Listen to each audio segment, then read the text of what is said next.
Salut, c'est John. Aujourd'hui, je vous présente un livre de Bernard-Henri Lévy, Ce virus qui rend fou, aux éditions Grasset.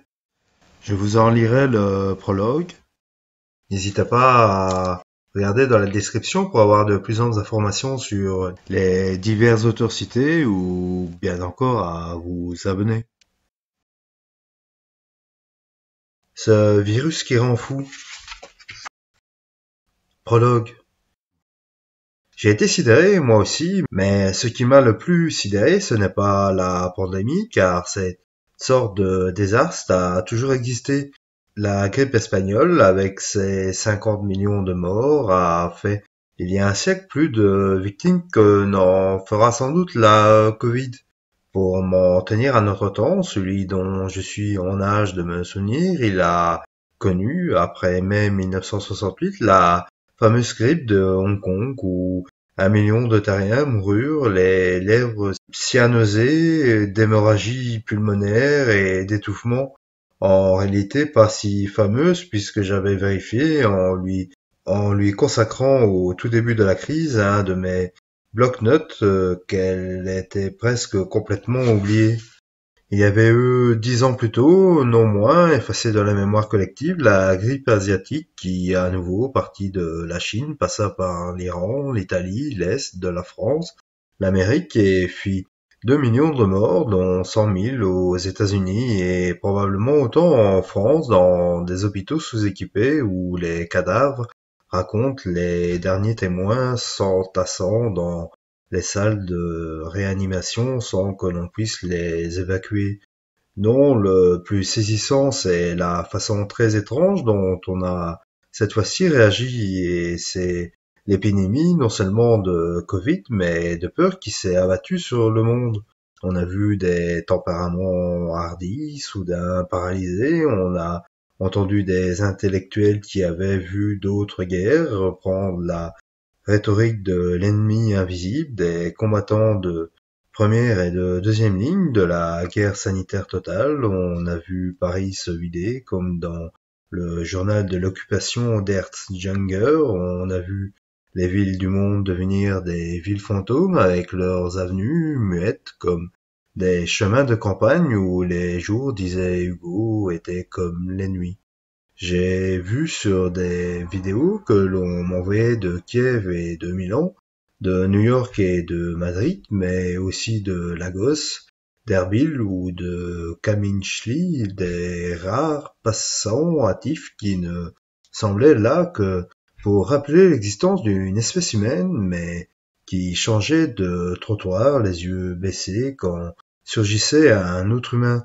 Nous avons tous vu, d'un bout à l'autre de la planète, dans les pays les plus démunis, non moins que dans les grandes métropoles, des peuples entiers trembler et se laisser abattre dans leurs habitats, parfois à coups de matraque comme du gibier dans ces tanières. Les manifestants de Hong Kong, comme par enchantement, ont disparu. Les Peshmerga, ces guerriers dont le nom qu'ils savent braver la mort, se sont bunkérisés dans leurs tranchées. Les Saoudiens et les Houthis qui se livraient au Yémen une guerre interminable ont, à l'annonce des premiers cas, conclu un cessez-le-feu. Le Hezbollah s'est confiné, le Hamas qui déplorait alors Wicca a déclaré n'avoir plus qu'un but de guerre à obtenir des masques d'Israël, des masques, notre royaume pour des masques, nous viendrons si besoin couper le souffle à 6 millions d'Israéliens.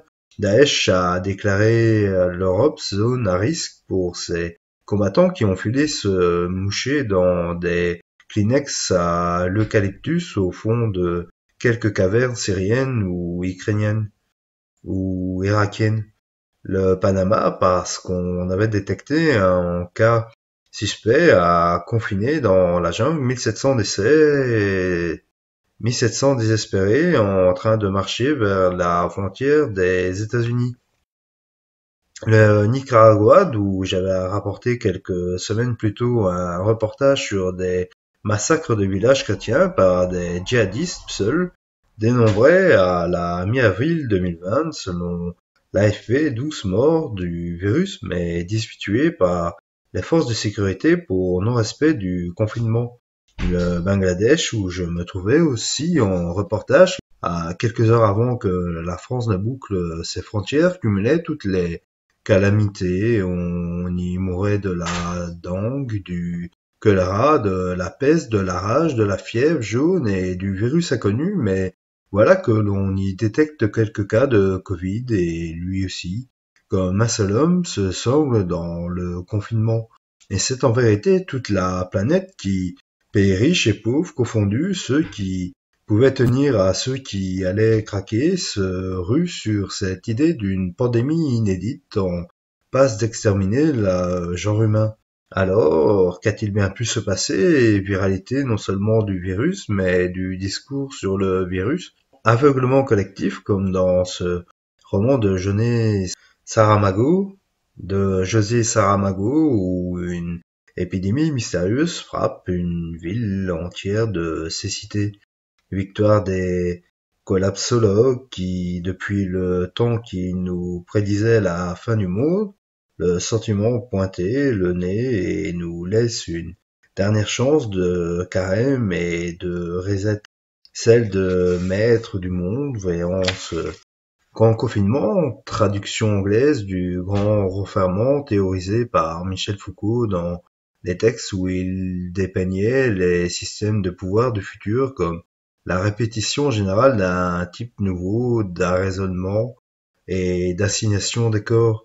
Une grande peur comme celle de 1789 avec son lot d'infox, de complots, de fuites éperdues et un jour demeure sans espérance, l'inverse, le signe, rassurant que le monde a changé, qu'il sacralise enfin la vie et qu'entre elle, la vie et l'économie, il a choisi de choisir la vie.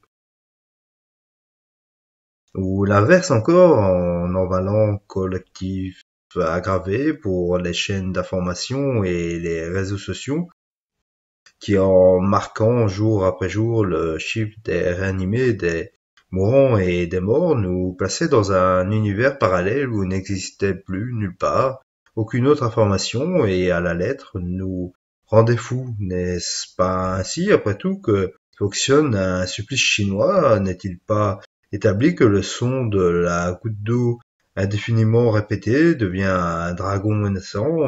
Et comment réagirions-nous si les responsables de la sécurité routière s'avisaient de placer tous les kilomètres des haut-parleurs géants diffusant en continu les accidents mortels de la journée? J'avais avec moi toujours précieux mon discours de la servitude volontaire d'Étienne de Boétie. J'avais pour essayer de penser cette extraordinaire soumission mondiale à un événement dont je répète qu'il était tragique, mais nullement sans précédent, mais souvenir de René Girard et de son désir mimétique qui, lui aussi, est un virus qui, comme tout virus, déclenche des pandémies. Il y avait encore Jacques Lacan avançant que face au surgissait d'un point de réel, un vrai, celui qui heurte auquel on se heurte, celui qui fait trou dans le savoir et dont il n'y a pas d'image. Et n'est-ce pas en effet le cas pour n'importe quel nouveau virus? L'humanité, à la voie entre le déni et le délire, la névrose et la psychose, Trump trépignant qu'il faut libérer le Michigan, ou le gouvernement inquiet de la menace brandie par les collectifs d'avocats d'un Nuremberg du Corona et jugeant plus prudent de mettre le monde à l'arrêt. Il était trop tôt pour trancher, aujourd'hui encore, à l'heure où j'écris ces lignes et où l'on commence de déconfiner, il est trop tôt pour casser non seulement le code du virus, mais celui de l'effroi qu'il a suscité. Ayant aussi mes morts que je n'ai pas fini de pleurer, je n'ai pas le cœur à rire du bon rire brechtien qui nous inspira peut-être un jour l'énorme mise en scène distanciée que l'appel de la distanciation sociale aura produite sous nos yeux ébahis. Il est temps, en revanche, de dire les effets de tout cela dans nos sociétés et nos esprits.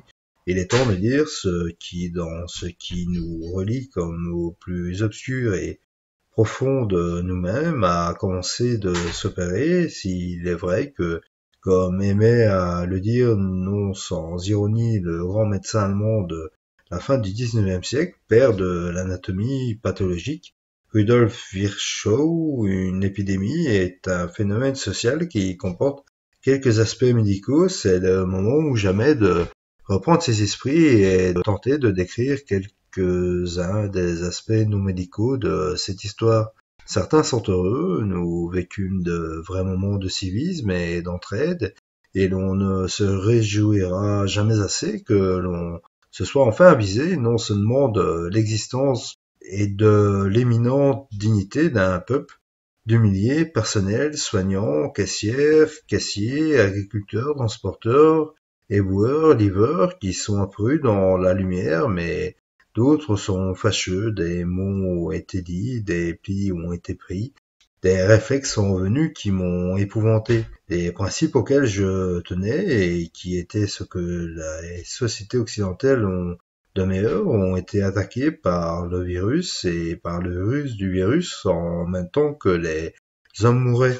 Et parce que les idées meurent aussi, parce qu'elles vivent de la même manière que les humains et qu'il se pourrait bien que l'épidémie refluant, elle reste elle sur la rive, telles des méduses crevées disparues sans laisser de traces, car elles étaient comme nous, presque entièrement faites d'eau.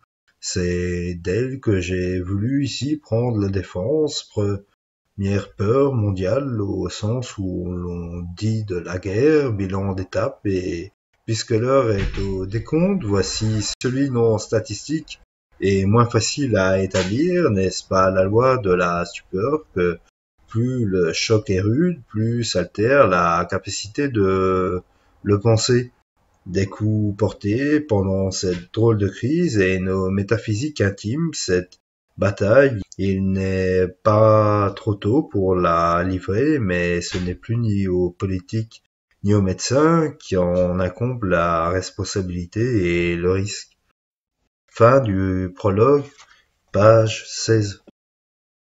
Voilà, c'était le prologue du livre Ce virus qui rend fou de Bernard-Henri Lévy. J'espère qu'il vous aura donné envie de lire le livre. Vous trouverez la quatrième de couverture dans la description de la vidéo.